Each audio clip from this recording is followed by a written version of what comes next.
Hello friends, tips અને tricks by Trusha channel પર આપ સૌનું ફરીવાર સ્વાગત છે. આજના વિડીયોમાં આપણે જોઈશું કે મોટા મોટા જાડા બ્લેન્કેટ હોય એને કઈ રીતે સરળતાથી ઘરે ડ્રાય ક્લીન કરી શકાય. આવા જાડા અને મોટા બ્લેન્કેટ હોય આપણે શિયાળામાં ઓઢવા તો બહુ ગમે, પણ શિયાળો જાય પછી આને ધોવા અને વ્યવસ્થિત મૂકવા બહુ કંટાળાજનક હોય છે. અને આ એટલા મોટા અને વજનવાળા હોય ને કે વોશિંગ મશીનમાં પણ આપણે આને ન નાખી શકીએ, અને હાથેથી ધોવામાં તો કમર અને હાથ બંને દુખી જાય. અને જો તમે ડ્રાય ક્લીન માટે આપો તો ડ્રાય ક્લીનવાળા 1000 થી 1200 રૂપિયા લઈ લેતા હોય છે. એટલે હર વખતે ડ્રાય ક્લીન કરાવવું એના કરતાં આપણે આજે ઘરે જ સરળતાથી ડ્રાય ક્લીન કરીશું. તો એના માટે આ મોટા બ્લેન્કેટને મેં આખા બેડ ઉપર પાથરી લીધું છે. તમે બેડની બદલે નીચે પાથરીને પણ કરી શકો છો. હવે આપણે એક બાઉલમાં લગભગ 3 ચમચી જેટલો ખાવાનો સોડા લઈ લઈશું. સોડા આપણા દરેકના ઘરમાં હાજર હોય જ છે, અને સોડા એ બેસ્ટ બેક્ટેરિયા નાશક છે. હવે આની અંદર આપણે કોઈ પણ ટેલ્કમ પાવડર નાખી દઈશું. એનાથી સુગંધ સરસ આવશે. જ્યારે આપણે બ્લેન્કેટ મૂકીશું તો એમાં કોઈ જાતની સ્મેલ નહીં આવે. અને આ બ્લેન્કેટ આપણે ખાલી રાત્રે ઓઢવામાં જ યુઝ કરતા હોઈએ, એટલે એટલા બધા કંઈ ગંદા ન થઈ ગયા હોય કે તમે આને પાણીથી ધોવો તો જ ચોખ્ખા થાય. ઘણી વખત એવું થાય કે કોઈ મહેમાન આવ્યું હોય ને થોડાક દિવસ માટે કાઢ્યું હોય તો એમને મૂકવા કરતાં તમે આવી રીતના ક્લીન કરીને મૂકી શકો છો. તો અહીં આ ટેલ્કમ પાવડર અને સોડાને આપણે બરાબર મિક્સ કરી લઈશું. અને હવે આવી રીતની એક ગરણી લઈ લઈએ. નીચે હાથ રાખીને ગરણીમાં થોડુંક આ મિશ્રણ નાખી દઈશું અને આખા બ્લેન્કેટમાં વ્યવસ્થિત ફેલાવી દઈશું. આવી રીતે ગરણીની મદદથી આખા બ્લેન્કેટ ઉપર આપણે વ્યવસ્થિત આને ફેલાવી શકશું. તો થોડુંક મિશ્રણ પાછું બનાવીને હું આખા બ્લેન્કેટમાં આવી રીતના આને ફેલાવી દઈશ. આવી રીતના કરવાથી ટાઈમ પણ બચે છે, રૂપિયા પણ બચે છે, અને પાણીની પણ બચત થાય છે. અને ખાસ કરીને કોઈ મોટી ઉંમરના એકલા રહેતા હોય તો એને આવી રીતના ડ્રાય ક્લીન કરવું ખૂબ જ સરળ થઈ જતું હોય છે. તો અહીં મેં આને પાવડરને અને સોડાને છાંટી દીધું છે. આવી રીતના છાંટીને આપણે 15 મિનિટ રહેવા દેવાનું છે. 15 મિનિટ પછી આપણે કોઈ પણ બ્રશ લઈ, કૂણું હોય તેવું બ્રશ લેવાનું, પ્લાસ્ટિકનું જે હાર્ડ આવે તે નહીં લેવાનું. તેની મદદથી આને આવી રીતના ઘસી લઈશું. આવી રીતના કરવાથી બ્લેન્કેટમાં જેટલો પણ મેલ ધૂળ હશે, બેક્ટેરિયા હશે, તે બધું નીકળી જશે સોડાના કારણે. આવી રીતના પલંગ પર રાખીને જો તમે ક્લીન કરશો ને તો તમારે પલંગ પરની બેડશીટ બદલાવી પડશે, કેમ કે આ પાવડર છે તે નીચે બેડશીટ પર પણ આવી જશે. એટલે જો બેડશીટ પર કરવાના હોય તો તમારે ધોવાની ગણતરી રાખીને પછી કરવાનું. તો આખા બ્લેન્કેટમાં આને હું આવી રીતના ઘસી લઈશ. બંને સાઈડથી ઘસી લેવાનું. પછી અહીં મેં થોડુંક પાણી લઈ લીધું છે ડોલમાં. આની અંદર આપણે શેમ્પૂ નાખી દઈશું. 1 પાઉચ જેટલું શેમ્પૂ લેવાનું. તમે કોઈ પણ શેમ્પૂ લઈ શકો છો. અને તેની સાથે ફરીવાર 1 ચમચી જેટલો સોડા નાખી દઈશું અને આને મિક્સ કરી લઈએ. આની પહેલાં મેં તમારી સાથે સોફાને ઘરે કઈ રીતના ડ્રાય ક્લીન કરવા તેનો વિડીયો શેર કરેલો છે. અહીં સ્ક્રીન ઉપર તમને દેખાઈ રહ્યું છે. એ વિડીયોની લિંક હું તમને નીચે ડિસ્ક્રિપ્શન બોક્સમાં આપી દઈશ. હવે આની અંદર કોઈ પણ એક સાફ કપડું લઈ અને બોળી લઈશું અને આને એકદમ વ્યવસ્થિત નીચોવી લઈશું ભાર દઈને. બહુ પાણી નહીં રહેવા દેવાનું. તમે જાડું નેપકિન આવે તે પણ લઈ શકો છો. હવે આને આપણે બ્લેન્કેટ પર આવી રીતના ફેલાવી દઈશું અને એક કુકરનું ઢાંકણું લઈ લઈએ. અહીં મેં આવી રીતના ઢાંકણું એટલા માટે લીધું છે કે એના હેન્ડલથી પકડી અને સાફ કરવામાં સરળતા રહે. તમે આની બદલે જે તપેલાના ઢાંકવાના ઉપર નોબવાળા ઢાંકણા આવે છે એ પણ લઈ શકો છો, પણ આનાથી કામ થોડુંક સરળ થઈ જાય છે. તો આપણે આને એકદમ ગાંઠ મારીને રૂમાલને ટાઈટ કરી લઈશું. અને હવે આની મદદથી આપણે આખા બ્લેન્કેટને વ્યવસ્થિત ઘસી લઈશું.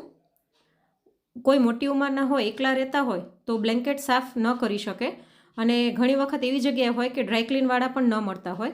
તો આવી રીતના તમે જાતે કરી શકો અથવા તો મેડ પાસે પણ કરાવી શકો છો.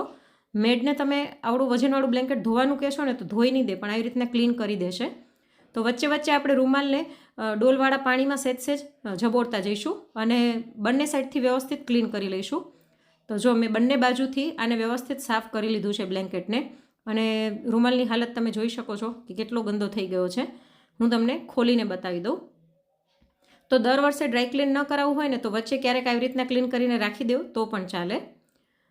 જો તમે જોઈ શકો છો કે આપણો રૂમાલ છે તે કેટલો ગંદો થઈ ગયો છે. જે કુકરનું ઢાંકણું હતું એનું રાઉન્ડ તમને દેખાઈ રહ્યું હશે, મેલું દેખાય છે. જો આવી રહ્યું. તો અહીંયા કેટલું મેલું છે અને નીચે કેટલો રૂમાલ ચોખ્ખો છે. તો આટલી જે ગંદકી હતી આપણા બ્લેન્કેટમાં તે બધી જ આવી ગઈ છે. બંને બાજુથી આવી રીતના ક્લીન કરી લેવાનું. તમે ઈચ્છો તો ઢાંકણામાંથી રૂમાલને ખોલી અને વારે વારે ડોલમાં ઝબોડીને બાંધીને પછી પણ કરી શકો છો, જો બધો જ મેલ આવી ગયો છે. અને પાણી પણ કેટલું ડોરું થઈ ગયું છે તમે જોઈ શકો છો. તો હવે આ પાણીને ફેંકીને આપણે ચોખ્ખું પાણી લઈ લઈશું. ચોખ્ખું પાણી લીધા પછી ફરીવાર એક બીજો રૂમાલ લઈ લઈએ ચોખ્ખો, અને એમાં ઝબોડી અને ઢાંકણાને બાંધી લઈશું. જો તમારું બ્લેન્કેટ વધારે મેલું હોય ને તો આપણે જે શેમ્પૂવાળું પાણી કરીને સાફ કર્યું હતું ને એ તમારે 2 વખત કરવાનું, 2 થી 3 વખત, તો એકદમ સરસ ક્લીન થઈ જશે. આનાથી રિઝલ્ટ ખૂબ જ સરસ મળે છે. તમે એક વખત ટ્રાય કરી જોજો. તો હવે ચોખ્ખા પાણીનું આવી રીતના આપણે રૂમાલ બાંધી અને એને પણ ફરીવાર બંને સાઈડથી બ્લેન્કેટ ઉપર વ્યવસ્થિત ફેરવી દઈશું. આવી રીતના કરવાથી બ્લેન્કેટ એકદમ સરસ ક્લીન થઈ જશે, અને શેમ્પૂ અને ટેલ્કમ પાવડરના કારણે આની અંદર સુગંધ પણ ખૂબ જ સરસ આવશે. તો આવી રીતના બ્લેન્કેટ બંને બાજુથી ક્લીન કર્યા પછી તમે ઈચ્છો તો આને આવી જ રીતના પલંગ પર રાખી અને પંખો ચાલુ રાખીને સુકાવા માટે રાખી શકો છો. આપણે કંઈ ખાસ બહુ ભીનું નથી કર્યું, એટલે 1 કલાકની અંદર બ્લેન્કેટ સુકાઈ જશે. બંને બાજુથી ફેરવીને તમારે સૂકવી લેવાનું, અથવા તો તમારે ત્યાં સગવડ હોય તો મારી જેમ તમે તડકામાં પણ આને સૂકવી શકો છો. તો મેં અહીં તડકામાં બ્લેન્કેટ રાખી દીધું છે. લગભગ 1 કલાકની અંદર એકદમ સરસ બ્લેન્કેટ સુકાઈ જશે. તો આવી રીતના તમે બ્લેન્કેટને સૂકવી અને પછી ફોલ્ડ કરીને રાખી શકો છો. અને બ્લેન્કેટને ફોલ્ડ કરીને કઈ રીતના મૂકવું ને એ પણ હું તમને જણાવીશ, કેમ કે એમને આપણે ફોલ્ડ કરીને રાખી દઈએ ને તો વિખાઈ જાય છે અને ઘણી વખત જગ્યા પણ ખૂબ જ રોકતું હોય છે. તો આ સુકાઈ જાય પછી હું તમને બતાવું. તો જો આપણું બ્લેન્કેટ સુકાઈ ગયું છે અને મેં નીચે બેડ પરની બેડશીટ પણ ચેન્જ કરી લીધી છે. તો આ બ્લેન્કેટને આપણે પહેલાં વ્યવસ્થિત ફેલાવી દઈશું. બ્લેન્કેટની અંદર ટેલ્કમ પાવડરની સરસ સુગંધ આવી રહી છે. જનરલી આપણે શું કરતા હોઈએ, બ્લેન્કેટને આવી રીતના ફોલ્ડ કરી દેતા હોઈએ. આવી રીતના ફોલ્ડ કરી અને કબાટમાં જગ્યા હોય તો કબાટમાં, અથવા તો પેટી પલંગ હોય તો એની અંદર મૂકી દેતા હોઈએ છીએ. પણ આવી રીતના મૂકવાથી બ્લેન્કેટ એક તો જગ્યાએ વધારે રોકે છે, અને પ્લસમાં આપણે બીજું કંઈ કાઢવા જઈએ તો ઘણી વખત બ્લેન્કેટ સાથે ખેંચાઈ જાય તો વિખાઈ પણ જાય છે. તો હું તમને આને એક સરસ રીતે ફોલ્ડ કરીને મૂકવાની રીત બતાવું. ગમે એવડા જાડા ને મોટા બ્લેન્કેટ હશે ને આવી રીતના ફોલ્ડ કરશો તો જગ્યા ઓછી રોકશે.